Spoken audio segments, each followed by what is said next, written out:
Sa labas na ng kulungan, sasalubungin ng mahigit 150 persons deprived of liberty o PDL ang bagong taon. Kasunod po yan ng pagpapalaya sa kanila ng Bureau of Corrections. Ngayon ang balita si Ian Cruz. Sakto sa pagtatapos ng taon, ang pagtatapos na rin ng sentensya ng 159 na persons deprived of liberty na pinalaya ng Bureau of Corrections, 149 sa kanila nakapiit sa New Bilibid Prison sa Muntinlupa. 8 ang galing sa Davao Prison and Penal Farm at 2 mula sa Correctional Institution for Women sa Mandaluyong. Ang PDL na si Nena, hindi niya tunay na pangalan, isang beses lang daw nadalaw sa kanyang pagkakakulong sa koreksyonal. Pero sa kanyang paglaya ngayon, pamilya pa rin ang kanyang nais balikan. Magsisimba po. Nagpapasalamat kay Lord na tinugon niya ang lahat ng pray ko. At saka sa pamilya ko, magsasama-sama kami ngayong bagong taon.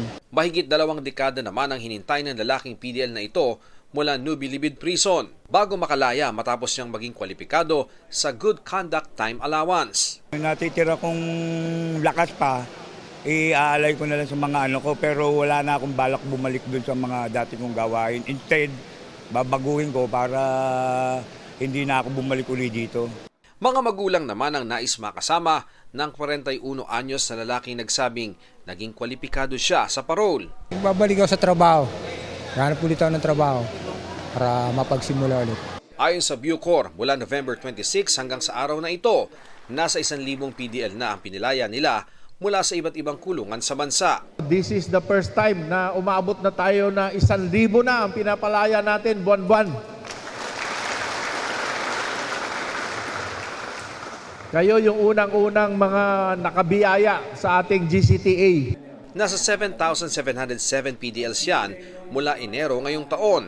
Kaya sa kabuuan, nasa 18,422 PDLs ang bilang na napalaya sa ilalim ni Justice Secretary Jesus Crispin Remulla. Sa susunod na taon, maraming PDL ang maaring mag-avail ng benepisyo ng batas kasama na ang nakagawa ng heinous crime. Yung pag-implement po namin nung sa pagpapalaya tungkol sa GCTA, masusi po namin inaano to, no, ini-screen, no, kasi lahat po ito ay mga heinous crimes, ito yung mga nag-benefit sa heinous criminals. At meron naman po tayong additional layer dito na kailangan po dumaan ito sa Secretary of Justice. Ito ang unang balita, Ian Cruz para sa GMA Integrated News. Gusto mo bang mauna sa mga balita? Mag-subscribe na sa GMA Integrated News sa YouTube at tumutok sa unang balita.